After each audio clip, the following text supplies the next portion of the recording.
యేసుక్రీస్తు నామమునకే మహిమ కలుగునుగాక. ఆమేన్. సంఖ్యాకాండము 25వ అధ్యాయం. మరి 23, 24 రెండు అధ్యాయాలలో ఏం నేర్చుకున్నాం మనం? మోయాబు రాజు బాలాకు ఇజ్రాయేలులను బలహీనపరిచి వాళ్ళతో యుద్ధం చేసి జయిద్దామని మరి బిలాము ప్రవక్తను పిలిపించి శపించమని చెప్పినప్పుడు మరి దేవుడు ఇజ్రాయేలుల పక్షంగా ఉండి బిలాము నోట దీవెన వచనం పెడతాడు. ఏం చేస్తాడండి? బిలాము నోట దీవెన వచనం పెట్టి తన ప్రజలను మరి శపించనివ్వకుండా దీవించినట్టుగా మరి మనం చూసాం. ఆ తర్వాత రాజుగారికి కోపం వస్తుంది. అంతేకాకుండా అంత్యదినంలో జరగబోయే సంగతులు కూడా తెలియజేస్తాడు మరి బిలాము ప్రవక్త. రాజుగారికి కోపం వచ్చి ఎవరి దారిన వాళ్ళు వెళ్ళిపోయినట్టుగా చూసుకున్నాం కదండి. ఆ మాట చక్కగా ఉంది 25వ వచనంలో, 24, 25లో. అంతటా బిలాము లేచి తన చోటికి తిరిగి వెళ్ళిపోయాడు, బాలాకు తన త్రోవను వెళ్ళిపోయినట్టుగా మరి మనం చూసాం. అయితే ఇప్పుడు 25వ అధ్యాయంలోకి రాగానే వీళ్ళు అదే మోయాబు అనే ప్రాంతంలో ఎక్కడ దిగారు? వీళ్ళు మోయాబు మైదానంలో దిగారు. ఆ మోయాబు మైదానంలోనే షిత్తీము అనే ప్రాంతంలో మరి వాళ్ళు కొంచెం ముందుకు ప్రయాణమే అక్కడ దిగినప్పుడంట ఇప్పుడు ఈ మోయాబు స్త్రీలతోటి వాళ్ళు పాపం చేయడం మొదలుపెట్టేశారంట. ఏం చేశారండి? మోయాబు స్త్రీలతోటి మరి వాళ్ళు అక్కడ పాపము చేసినట్టుగా మరి మనం చూస్తూ ఉన్నాం. ఆ స్త్రీలు ఏం చేశారు? ఆ దేవతలు వాళ్ళ దేవతలకి వాళ్ళు బలులకు అర్పించేటప్పుడు ఈ ప్రజలని పిలిచారంట. వీళ్ళేమో మార్గం మధ్యలో ప్రయాణంలో ఉన్నారు, ఆ మైదానంలో ప్రయాణమై వెళ్తూ ఉన్నారు. ఈ ప్రక్కన మరి దేశాలు ఉన్నాయి, కొండలు ఉన్నాయి, ఆ ప్రక్కనన్నీ కూడా వేరే వేరే ప్రాంతాలు ఉన్నప్పుడు మరి కొంతకాలం అక్కడ వాళ్ళు ఆగారు కదండి. కొంతకాలం మరి వారు అక్కడ ఆగినప్పుడు ఈ చుట్టుపక్కల స్త్రీలందరూ కూడా వచ్చి ఏం చేశారు? నెమ్మదిగా వీళ్ళతో మాటలు కలిపి స్నేహంగా ఉండి చక్కగా వారితో పరిచయాలు పెంచుకొని చక్కగా ఈరోజు మా ఇంట్లో పండుగ ఉంది, బలర్పిస్తున్నాం, మా దేవతల పండుగ ఉంది, ఆ పండుగలు ఉన్నాయి, ఈ పండుగలు ఉన్నాయి, రండి అని ప్రేమపూర్వకముగా మరి వీరిని పిలిచినట్లుగా మరి వీరు కూడా వెళ్ళి ఏం చేశారంట? వెళ్ళి వారు చక్కగా మరి ఆ దేవతలకి బలులు అర్పించినప్పుడు ఆ దేవతలకి నమస్కారం చేసి అక్కడ భోజనం చేసినట్టుగా మరి అక్కడ మనం చూసాం. అయితే ఇట్లా ఇజ్రాయేలు ప్రజలందరూ కూడా బయల్ పేరుతో కలుసుకున్నప్పుడు యెహోవా కోపం రగులుకొందంట కదండి. ఏ విగ్రహాలకు వాళ్ళు వెళ్ళినట్టుగా చూసాం అక్కడ? బయల్ పెయోరు ఆ సంబంధమైన మరి ఆ విగ్రహాలతో మరి వారు ఆ భోజనాలకు వెళ్ళినందుకు ఆ దేవునికి చాలా కోపం వచ్చేసిందంట. ఏమొచ్చేసిందండి? అంటే ఇప్పుడు కొద్దిమంది అంటారు, మేము వెళ్ళి అస్సలు నమస్కారం చేయమండి, పుట్టి భోజనాలే చేసి వచ్చాం అంటే కొంతకాలం వరకు అలా కూడా అనుకున్నారు. మేము మొక్కమండి కానీ భోజనాలకు మాత్రమే వెళ్ళొచ్చాం, అక్కడ అది వాళ్ళు చేసుకున్నారు, మేము వేరుగా తినేసి వచ్చాం అని చాలామంది అంటూ ఉంటారు. కానీ ఎప్పుడైతే దేవుని యొక్క ఆజ్ఞని మరి వాళ్ళు అతిక్రమించారో దేవునికి కోపం వచ్చేసిందంట. ఏమొచ్చేసిందండి? అక్కడ దేవునికి కోపం వచ్చింది. ఎందుకంటే 10 ఆజ్ఞలలో ఖచ్చితంగా ఒక ఆజ్ఞ ఉంది. ఏంటది? ఏ రూపానికి మీరు సాగిలపడొద్దు, నమస్కారం చేయొద్దు, పూజించవద్దు కదండి. నేను తప్ప అసలు వేరే దేవుడే మీకు లేరు అంటే వెళ్ళి వాళ్ళు చెప్పారని చెప్పి అక్కడ దేవతలకి నమస్కారం చేసి వారి కొరకు భోజనం చేయడం ద్వారా ఇప్పుడు వీళ్ళకి ఎవరి కోపానికి గురవుతున్నారు? ఇటు చూస్తే స్నేహం, మనకు కూడా అదే కదా, ఇటు చూస్తే బంధువులు, స్నేహము, వాటితోటి కొన్నిటికి మనం ఏం చేస్తూ ఉంటాం చెప్పండి? మరి లోబడిపోవడం ద్వారా దేవునికి అక్కడ కోపం వచ్చినట్టుగా మరి మనం చూస్తూ ఉన్నాం. అంటే నిజానికి ఈ పని చేయడానికి ప్రధాన కారణం ఏంటి అంటే ఇప్పుడు ఇదే మాటను గురించి ప్రకటన గ్రంథంలో ఉంటుంది, చదువు. ప్రకటన 2:14. ఎందుకు వీళ్ళు ఈ పని చేశారు? అసలు దేవుని యొక్క ఆజ్ఞ వాళ్ళకు ఉంది కదా, ఖచ్చితమైన ఆజ్ఞ వాళ్ళకున్న తర్వాత కూడా వీళ్ళు ఈ పని చేయడానికి గల కారణం ఏంటో ప్రకటన 2:14 చదవండి అమ్మా. అయినను నేను మీ మీద ఒక తప్పిదం మోపవలసి ఉంది. చదవమ్మా.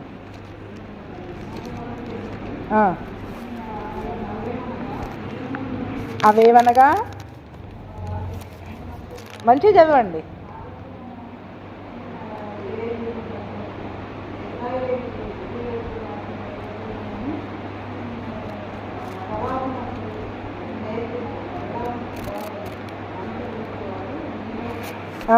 ఇక్కడ చూడండి, బిలాము ఏం బోధ చేశాడంట? ఎవరికి? బాలాకు ఒక బోధ చేశాడంట. ఏం బోధ చేశాడంట? చూడండి, ఎందుకంటే సంఘములలో ఈ రోజుల్లో ఇటువంటి బిలాము బోధలు నడుస్తూ ఉన్నాయి. అయితే అసలు ఆ బిలాము ఏమని నేర్పించాడు? అక్కడేమో దీవించేసి వెళ్ళిపోయినట్టుగా మనం చూసుకున్నాం కదండి, దీవించి వెళ్ళిపోయినట్టుగా మనం చూసుకున్నాం. అయితే వెళ్ళిపోయిన తర్వాత ఇప్పుడు ఈ బిలాము గారు అది ఏంటంటే తెర వెనక జరిగిన సంగతి అన్నమాట. ఏమంటారు? మనకి తెర వెనక జరిగిన సంగతి. ఎందుకంటే ఎంతో నిన్ను గణపరుస్తాను, నిన్ను అలా చేద్దామనుకున్నా, ఇలా హెచ్చిద్దామనుకున్నా, అంత బంగారం ఇద్దామనుకున్నా, కానీ యెహోవానికి అవన్నీ ఇవ్వకుండా ఆపేశాడు అని చెప్పితే దేవుడు నన్ను దీవించమని చెప్పాడు కాబట్టి నేను దీవించానని చెప్పేసి అక్కడ వెళ్ళిపోయినట్టుగా చూసాం. కానీ ఆ తర్వాత బాలాకు రాజుకి ఏమని నేర్పించాడంట, ఏం బోధ చేశాడంట? ఆ రాజుకి ఏమంటాడు? విగ్రహమునకు బలి ఇచ్చిన వాటిని తినమని, జారత్వము చేయునట్లును, ఇజ్రాయిలీలకు ఉరియొడ్డుమని బాలాకునకు నేర్పిన బిలాము బోధను అనుసరించేవారు మీలో కొందరు ఉన్నారు. అంటే ఇప్పుడు ఈ బిలాము ఏమని నేర్పించాడు? అంతా అయిపోయిందండి, ఎవరి దారిన వెళ్ళిపోయారు. ఎవరి దారిన వెళ్ళిపోయాక దేవుని ఆత్మ ఉంటుందా ఎక్కువసేపు? బిలాముతోటి ఉండదు కదా, ప్రవచనం వరకు వెళ్ళిపోయింది. తర్వాత అయ్యో ఎంత పని జరిగిపోయింది, రాజుగారు ఇంత గణపరుస్తా అన్నారు, ఇంత డబ్బు ఇస్తా అన్నారు, అన్నీ పోగొట్టుకున్నాను అవసరంగా. ఎందుకంటే శపించడానికి నోరు రాట్లా, దేవుడు ఏం చేస్తున్నాడు? నోట్లో ఆయన మాటే పెడుతున్నాడు. శపిద్దామని ఎన్నిసార్లు వెళ్ళినా ఆయన మాటే పెడతా ఉన్నాడు. కాబట్టి శపించడానికి లేదు, ఇటు రాజుగారు ఇచ్చే బహుమానాలు తీసుకోవడానికి లేదు. కాబట్టి ఏం చేశాడంట? తెర వెనక తర్వాత రాజుగారితోటికి వర్తమానం పంపారంట. వాళ్ళనైతే నేను శపించలేను, వారితో నువ్వు యుద్ధం చేసి గెలవలేవు. వారిని గెలవాలంటే ఒకటే పద్ధతి.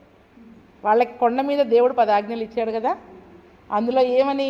విగ్రహారాధన చేయొద్దు, విగ్రహాలకి బలిచ్చింది తినొద్దు, జారత్వం చేయొద్దు, వ్యభిచారం చేయొద్దు, వాళ్ళకి ఇచ్చిన ఆజ్ఞ. కాబట్టి వాళ్ళ ఆజ్ఞలు మీరేటట్లు మన ఊర్లో ఉన్న అమ్మాయిలని ప్రేరేపించి పంపించండి. ఆజ్ఞ అతిక్రమమే పాపం. వాళ్ళ దేవుడే వాళ్ళని బలహీనపరుస్తాడు.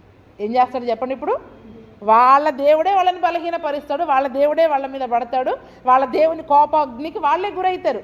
అసలు మనం ఏం చేయాల్సిన అవసరం లే, కూర్చొని సైలెంట్గా మనమే జరిగే సంగతులన్నీ చూస్తూ ఉండవచ్చు. ఎందుకంటే మనము వారిని శపించలేము, వారు దేవుడు పరిశుద్ధపరుచుకున్న ప్రత్యేకించుకున్న ప్రజలు. ఇప్పుడు ఇజ్రాయిలీలను బలహీనపరచాలి, వారిని ఓడించాలి అంటే ఒక్కటే మార్గం, దేవుడు వారికి ఇచ్చిన ఆజ్ఞలను అతిక్రమించేటట్లు ప్రేరేపించడం. ఏం చేయాలి చెప్పండి? ఇప్పుడు దేవుడు వారికి ఇచ్చిన ఆజ్ఞలను అతిక్రమించేటట్లు అబద్ధం ఆడొద్దన్నాడు. అబద్ధం ఆడేటట్లు నువ్వు వెళ్ళి ప్రేరేపించు. వాళ్ళ దేవునికి కోపం వచ్చి వాళ్ళ దేవుడే వాడిని కొడతాడు, వాడు బలహీనమైపోతాడు. మనమే అంటే మట్టి మన కాళ్ళకి అంటుకోదు, మన చేతులకి అంటుకోదు. చూసారండి ఎంత చక్కగా ప్లాన్ చేశారు. అంటే ఈ బిలాం ఏం చేశాడంట? నేర్పించాడంట బాలాకి, నువ్వేం చేయొద్దయ్యా, వాళ్ళని శపించలేము, వాళ్ళతో యుద్ధం చేయలేము. మన ఊర్లో చక్కటి అందమైన అమ్మాయిలు ఉన్నారు కదా, మోయాబు స్త్రీలని, వాళ్ళని ఎరవేసేసి చక్కగా విగ్రహారాధనకి రమ్మని చెప్పు, ఎట్లయినా అబ్బాయిలు పడిపోతారు కాస్త. కాబట్టి ఆ రకంగా వారిని పాపములో పడవేసేటట్లు చేస్తే తన పరిశుద్ధంగా ఉండాల్సిన తన ప్రజలు ఎప్పుడైతే పాపం చేస్తారో వాళ్ళ దేవుడికి కోపం వచ్చేసి వాళ్ళని చంపేసేస్తాడు. సహజంగా జనాభా కూడా తగ్గిపోతూ ఉంటుంది. అప్పుడు వాళ్ళపైన మనం జయం పొందుకోవడానికి సులువుగా ఉంటుంది అని ఈ బోధ నేర్పించాడంట.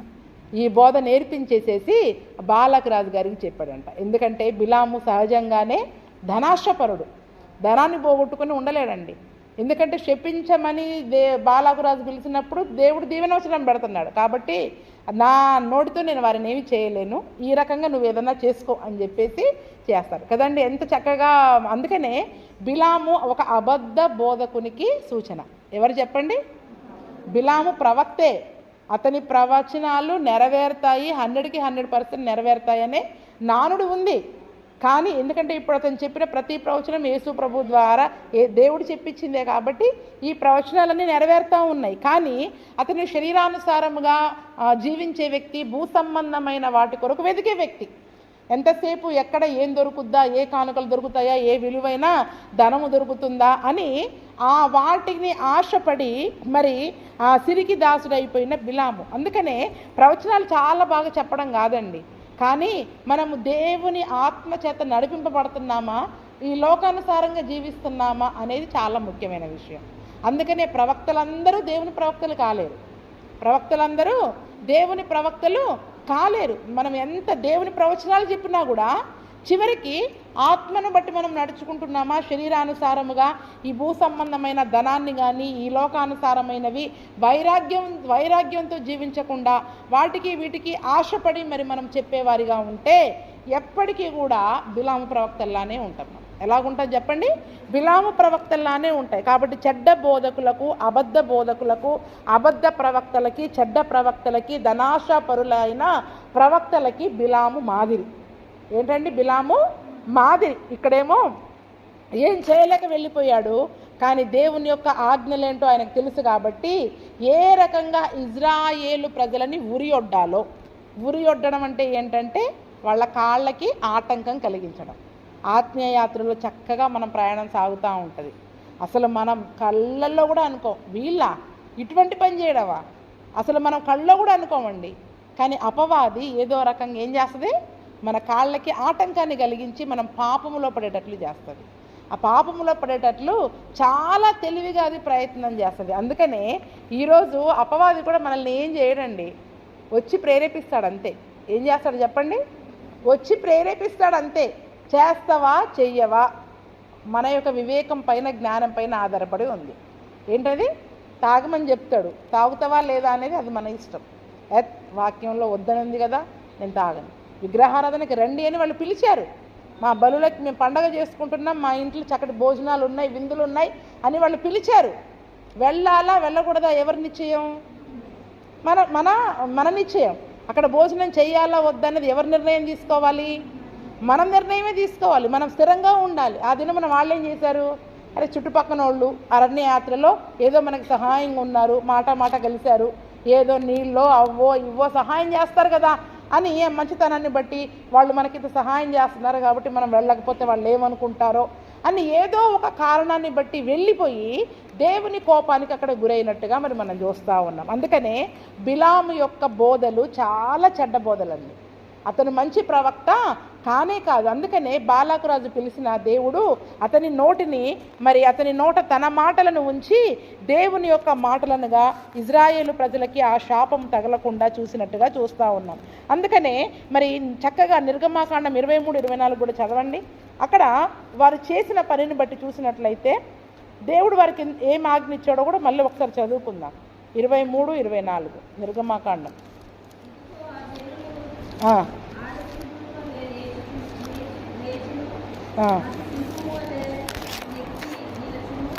23-24 అమ్మ.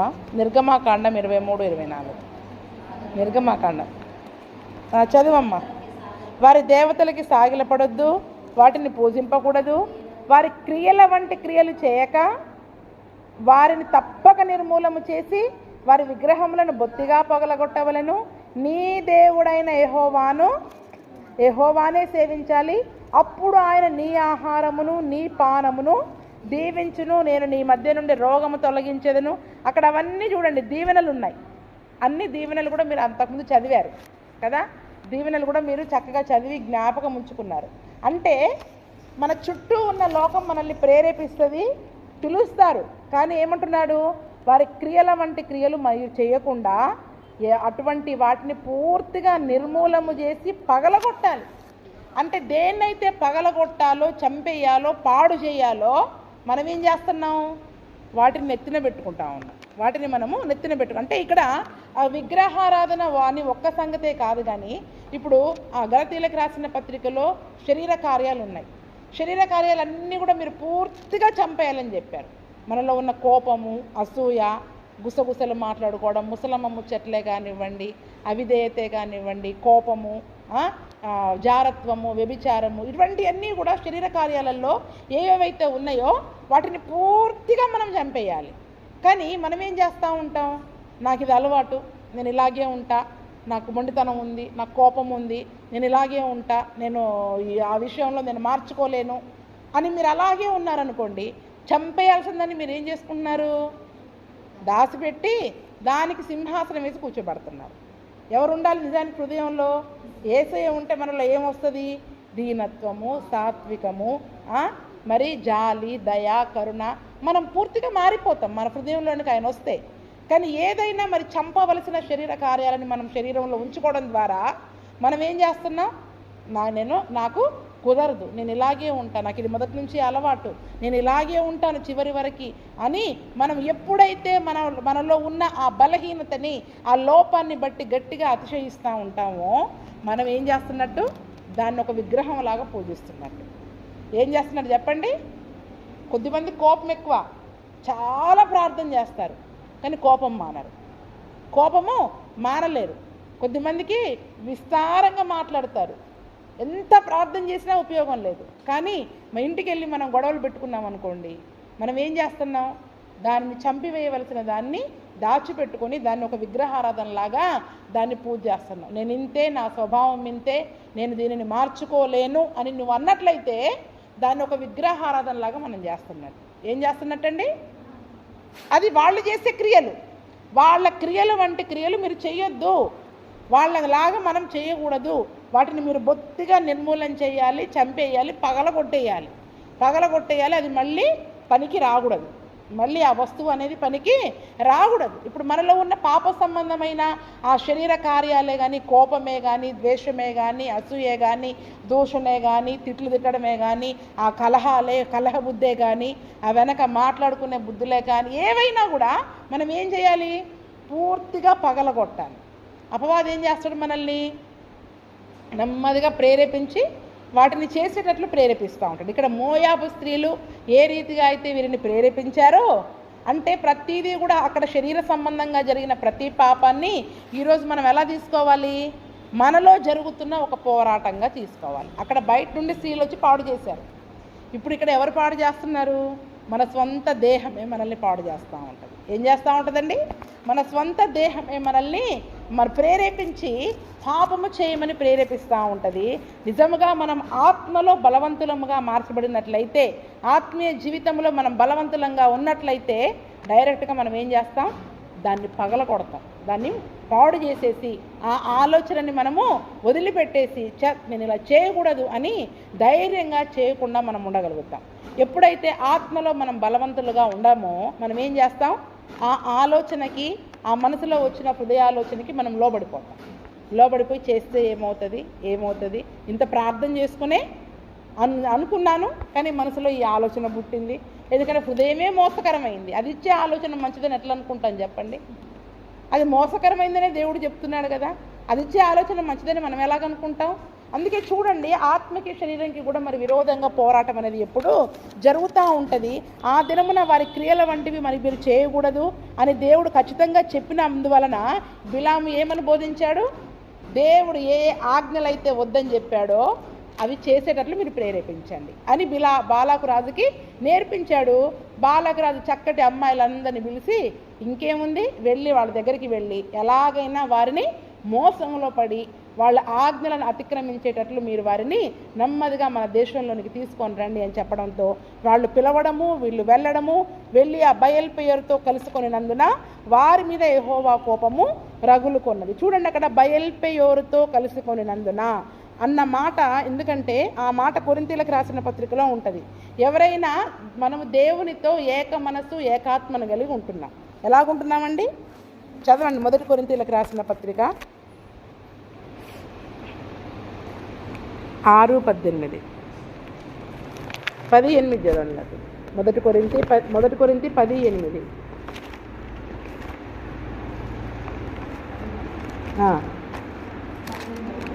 10వ అధ్యాయము 8వ వచనము.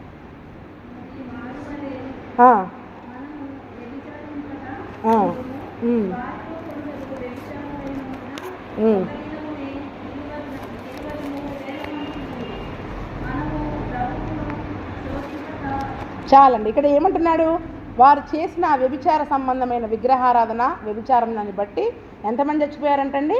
23,000 మంది చనిపోయారు. అందుకనే ఇక్కడ వాళ్ళు చేసిన వ్యభిచార పాపంని మరి మనం కూడా చేయకూడదని దేవుడు చెప్తా ఉన్నాడు. 6:18 చదవమ్మ, 17 కూడా చదువు, 6:17 నుండి 16 నుండి కూడా చదవండి. వేశ్యతో కలుసుకుని వాడు దానితో ఏకదేహమై ఉన్నాడని మీరు ఎరుగరా? వారిద్దరూ ఏక శరీరమయ్యుందురు అని మోషే చెప్పుచున్నాడు కదా. అటువలే ప్రభువుతో కలుసుకున్నవాడు ఆయనతో ఏకాత్మ అయి ఉన్నాడు. జారత్వానికి దూరంగా పారిపోవుడి. మనుషుడు చేయు ప్రతి పాపమును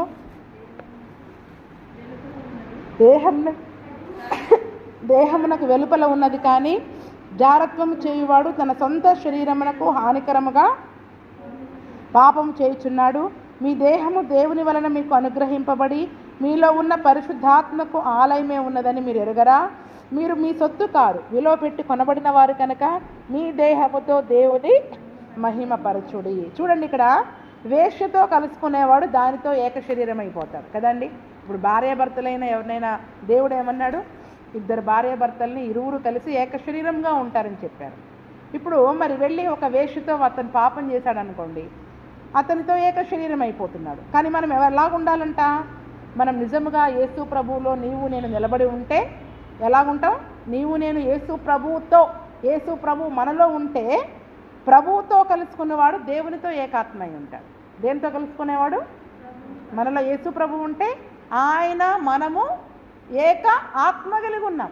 ఎందుకంటే పరిశుద్ధమైన ఆత్మ మనలో ఉంటుంది కాబట్టి ఇకను జీవించేది నేను కాను, నాలో నివసించు యేసు ప్రభువే అని పౌలు గారు ఎలా చెప్తారో, నిజంగా యేసు ప్రభు నీలో నాలో ఉంటే ఇప్పుడు దేవునితో మనము ఏకాత్మను కలిగి ఏక మనస్సును కలిగి ఆయనతో ఏకమై అంటాం. అందుకని యేసయ్య ఏమంటాడు? నాలో మీరు మీలో నేను ఉండకపోతే మీరు అసలు ఫలించలేరు అని దేవుడు చెప్తా ఉంటాడు. అంటే ఇప్పుడు మనం యేసు ప్రభువులో ఉంటే దేవునితో ఏకాత్మ అయి ఉంటాం.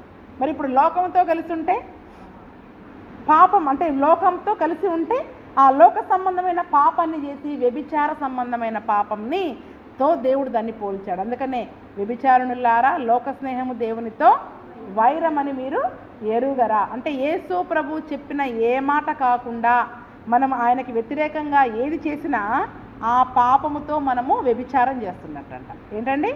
అబద్ధమే ఆడాం, అబద్ధముతో వ్యభిచారం చేసేసాం. మనం ఏం చేసాం అది? ఎందుకంటే లోకస్తులు అబద్ధం ఆడతారు, మనం వాళ్ళ క్రియలు లాంటివి మనం చేయకూడదు.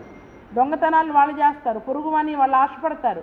ఎందుకంటే మనం ఒక ప్రత్యేకమైన జనాంగము, పరిశుద్ధమైన జనాంగంగా దేవుడు మనల్ని ప్రత్యేకించుకున్నాడు. కాబట్టి జాగ్రత్తం చేసేవాడు ఎలాగుంటున్నాడంట? అసలు దానికి దూరంగా మీరు పారిపోండి. ఎందుకంటే అది మన సొంత శరీరానికే పాపంని, సొంత శరీరంతోటే మనం పాపం చేసే విధంగా మరి ఆ పాపం ఉంటూ ఉంది. ఎందుకంటే మన దేహము దేవునికి ఆలయమైంది. ఎవరికి ఆలయమైంది? దేవునికి, పరిశుద్ధాత్మక నిలయముగా, పరిశుద్ధ మందిరముగా కాపాడుకోవాలి. ఈ మందిరాన్ని ఎంత పరిశుద్ధంగా కాపాడుకుంటున్నామో మన దేహాన్ని కూడా అంతే పరిశుద్ధంగా కాపాడుకోవాలి. అందుకే అపవాది ఏం చేస్తాడు? అక్కడ బాలాకు గాక మోయాబు స్త్రీలను ఎరవేసినట్టు ఈ దేహంలో ఉన్న ఈ శరీర కార్యాలే మోయాబు స్త్రీలు. ఎవరు చెప్పండి? ఇప్పుడు ఈ శరీరంలో ఉన్న శరీర కార్యాలు ఉంటాయి కదా, కోపము, ద్వేషము, ఏదో ఒకటి అంటే అవే మోయాబు స్త్రీలు. ఇప్పుడు ఇవేం చేస్తూ ఉంటాయి? పాపము చేయమని ప్రేరేపిస్తూ ఉంటాయి. పాపము చేయమని మనల్ని ప్రేరేపించినప్పుడు ఆ దినమున ఇజ్రాయేలు వారు బయల్పెయోరుతో కలుసుకునినందున దేవునికి కోపం వచ్చింది. ఈరోజు మనం ఆ పాపాన్ని చేసినట్లయితే ఆ పాపముతో మనం వ్యభిచారం చేసిన వారముగా ఉంటున్నాం, దేవునికి దూరం అయిపోయేవారిగా ఉంటున్నాం. అందుకనే అది ఏ చిన్న విషయమైనా మీరు కొన్ని వాటికి దూరంగా ఉండాలి. అటువంటి స్థలాలకి వెళ్ళకూడదు, అటువంటి వాటికి మనం అక్కడ ఆ స్థలాల్లో మనం భోజనం చేయకూడదు, అటువంటి పాపాలు మనం చేయకూడదు. ఎందుకు ప్రతి చిన్న విషయాన్ని మేము మాటి మాటికి పట్టి చెప్తా ఉన్నామంటే, ఇప్పుడు ఈ వ్యక్తితో మనం ఈ పాపంతో నువ్వు పాపం చేసి వ్యభిచారం చేస్తే దేవునితో కలిసి ఉంటావా ఏకాత్మగా? బయటికి వెళ్ళొచ్చి వాళ్ళ వివాహాలకి, వాళ్ళ గుడుల దగ్గరికి మీరు వెళ్ళేసి వచ్చి ఇక్కడికి వచ్చి దేవుడు నాలో ఉన్నాడు, పరిశుద్ధాత్మ నేను కలిగి ఉన్నాను అంటే అది ఎలాగవుతుంది? బయట చేయకూడని పనులన్నీ చేసి వచ్చి ఇక్కడికి వచ్చి నేను దేవునితో కలిసి ఉంటున్నాను, దేవుడు నాలోనే ఉన్నాడు, నా ప్రార్థన వింటున్నాడని మనం అనుకుంటే అది సరి అవుతుందా? చెప్పండి. అందుకని ఇప్పుడు ఎవరితో పాపము చేస్తే వారితోనే మనము ఏక శరీరం అయిపోతున్నాం. నువ్వు దేవునిలో ఉంటే పరిశుద్ధముగా దేవునితో ఏకాత్మీయ జీవిస్తావు. ఆ యొక్క దేవునికి విరోధమైన కార్యాలు మనం ఏది చేసినా వ్యభిచారుణుల వల్లే లోక స్నేహం చేసిన వారం అయిపోతూ ఉంటాం. అందుకనే ఇక్కడ ఏమంటున్నాడు? బయల్పెయోరుతో వారు కలుసుకున్నందున దేవునికి కోపం రగులుకుంది. ఈరోజు మనం దేవునికి విరోధముగా వద్దన్న పనులు ఎన్ని చేసి ఆయనకి కోపాన్ని పుట్టిస్తున్నాం చెప్పండి? వద్దన్న వాటిని ఎన్ని చేసి మరి మనం ఆయనకి కోపాన్ని పుట్టిస్తూ ఉన్నాం. అప్పుడు వెంటనే దేవుడు మోషేతో చెప్తా ఉన్నాడు, నువ్వు అధిపతులను అందరినీ తోడుకొని యెహోవా సన్నిధికి సూర్యునికి ఎదురుగా వాళ్ళని ఉరిదీసే. ఎవరెవరైతే పాపం చేశారో ఏమంటున్నాడు? ఈరోజు ఇదే మాట చెప్తే మన సంఘంలో, నిజంగా క్రైస్తవ సంఘాలలో ఈరోజు ఇదే మాట చెప్తే, అసలు పౌలు గారు ఏం చెప్పారు తెలుసా? మీలో ఒకడు జారత్వం చేస్తూ ఉన్నాడు, వాడిని మీ సంఘంలో నుండి వెలివేయమని చెప్పాడు. వెలివేయమని చెప్పాడు. వ్యభిచారం చేసేవాళ్ళని, పాపం చేసేవాళ్ళని సంఘంలో నుండి వెలివేయమన్నాడు. కానీ ఈరోజు మనం వెలివేస్తున్నామా? వాళ్ళనే తీసుకొచ్చి వాళ్ళతో పాటలు పాడించి వాళ్ళని అనుకూలంగా మనం చూస్తూ ఉన్నాం. అంటే చూడండి, అసలు దేవుడు వాళ్ళని పలగొట్టండి, వాటిని పాడు చేయండి, అది వ్యభిచార సంబంధమైన పాపము, అటువంటి వారిని మనం ఎంకరేజ్ చేయడం వల్ల మనం కూడా ఆ పాపంలో పడిపోయిన వారం అవుతాం. మనం కూడా ఆ పాపంలో అందుకని మోషేతో ఏం చెప్తున్నాడు? వాళ్ళని ఉరిదీసేయి. ఈరోజు మనం వాళ్ళని చంపం, వాళ్ళలోని పాపాన్ని చంపాలి. ఏం చేయాలి చెప్పండి? ప్రార్థనాపూర్వకంగా వాళ్ళలోని ఆ పాపం నుంచి వాళ్ళు విడిపించబడేటట్లు మరి మనము ప్రార్థించే వారముగా ఉండాలి. వాళ్ళని ఎవరికి ఎదురుగా? సూర్యునికి ఎదురుగా వాళ్ళని ఉరిదీయమని చెప్తా ఉన్నాడు. అప్పుడు కోపాగ్ని ఇజ్రాయేలుల మీద నుండి తొలగిపోవునని దేవుడు చెప్పాడు. దేవుడికి ఎప్పుడు కోపం తగ్గుద్దంట? ఆ పాపాన్ని మనలో నుంచి దూరంగా పడేసినప్పుడు. వాళ్ళని చంపేస్తే అక్కడ కోపం పోద్ది. ఇప్పుడు ఒకవేళ మనం దేవునికి విరోధంగా చేసే ఏ పాపాన్ని బట్టి అయినా దేవునికి కోపాన్ని తెప్పించే వారముగా మరి మనం ఉంటే, ముందు అటువంటి పాప సంబంధమైనది మనలో నుంచి ఏం చేయాలి? దూరంగా దాన్ని పడవేసేసేయాలి, దూరంగా దాన్ని చంపేయాలి. ఉరిదీయడం అంటే చంపేయడమే కదా. అంటే మళ్ళీ అటువంటి పాపం మనలో కనబడడానికి వీలు లేదు. కాబట్టి దానిని మరి మనం ఎప్పుడైతే చంపేస్తామో అప్పుడు దేవునికి కోపం మన మీద నుండి తగ్గుతుందంట. కాబట్టి మోషే ఇజ్రాయేలు న్యాయాధిపతులందరినీ పిలిచి అందరికి చెప్పాడు, ఎవరెవరైతే మీ కుటుంబాలలో అవి వెళ్ళి ఆ బయల్పేయోరు విగ్రహారాధనతో కలుసుకున్నారో, అక్కడికి వెళ్ళారో, ఆ భోజనాలకు వెళ్ళారో, వాళ్ళందరినీ మీరు అప్పగించండి. ఎందుకంటే యూదా గోత్రాలకి అధిపతులు ఉన్నారు కదా, పెద్దవాళ్ళు.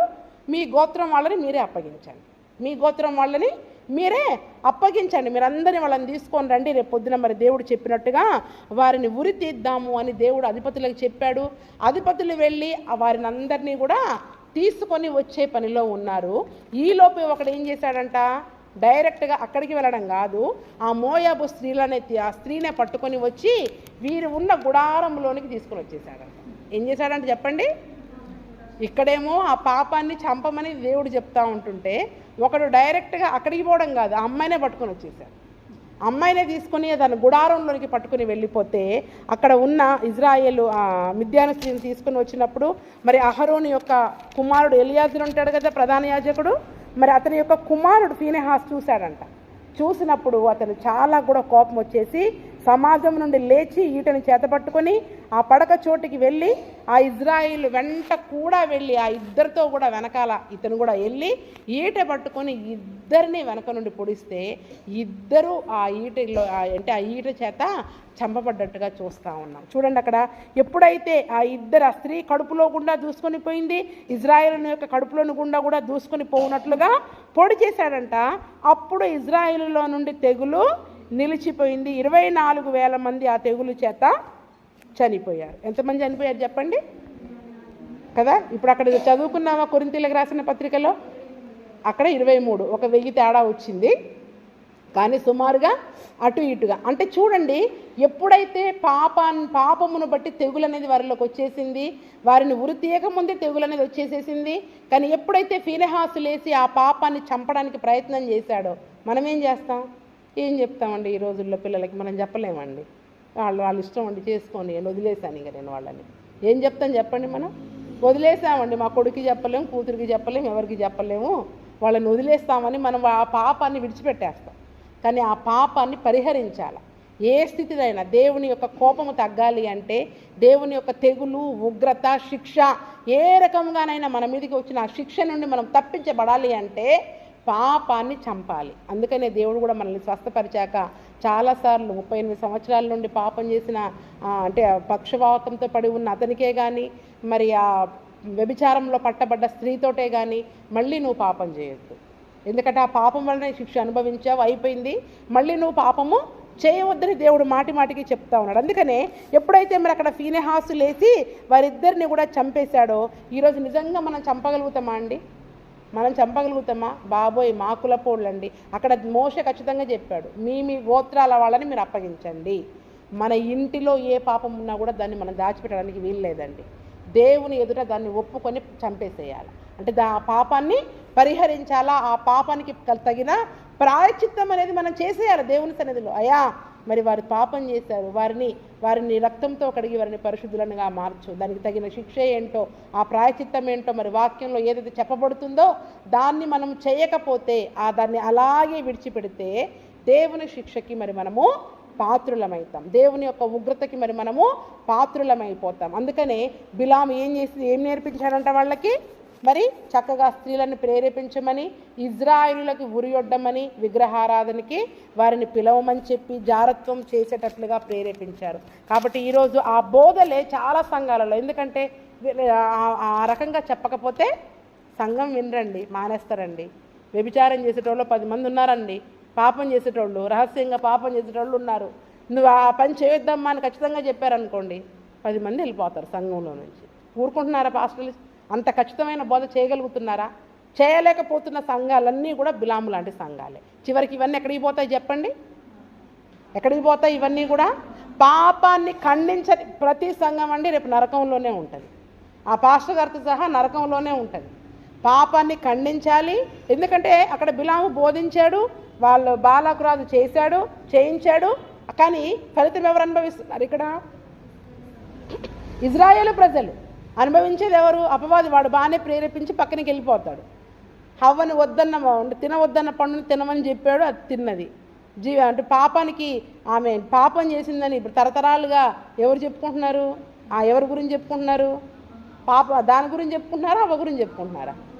కదండి. అందుకనే మనం వివేకము కలిగి, జ్ఞానము కలిగి, వాళ్ళు ఏదో ప్రేరేపించారని, అందుకే నా కుమారుడు ఆ పాపులు నిన్ను ప్రేరేపింపగా ఒప్పకము. మన సొంత శరీరమే కానీ, హృదయమే కానీ, స్వంత ఇంటివారే కానీ దేవునికి విరోధమైంది ఏది చేయమని ప్రేరేపించినా ఆ పాపానికి మనము ఒప్పుకోకూడదు. ఆ పాపానికి మరి మనము ఒప్పుకోకుండా ఉండాలి. కాబట్టి ఆ దినమున తెగులు వచ్చేసిందంట ఇజ్రాయేలు ప్రజలలోకి. ఏమొచ్చేసిందండి? తెగులు ప్రవేశం. అంటే ఉరి తీయకముందే తెగులు వచ్చింది. తెగులు చేత 24,000 మంది చనిపోయారు. ఎప్పుడైతే ఫీనెహాసు వాళ్ళిద్దరిని ఈటతో చంపేశాడో అప్పుడు తెగులు ఆగిపోయింది. ఎప్పుడు శిక్ష నుండి, ఉగ్రత నుండి తప్పించబడతాం? ఆ పాపం నుండి మనం విడుదల పొందినప్పుడు, ఆ పాపాన్ని మనలో నుండి తీసివేసినప్పుడు మనము స్వస్థపరచబడతాం. ఆ ఉగ్రత నుండి మరి మనము తప్పించబడతాము. కాబట్టి అందుకనే సంఖ్యాకాండంలో చూడండి అదే మాట రాయబడి ఉంది. 31, 15, 16. అదే సంఖ్యాకాండం 31, 15, 16.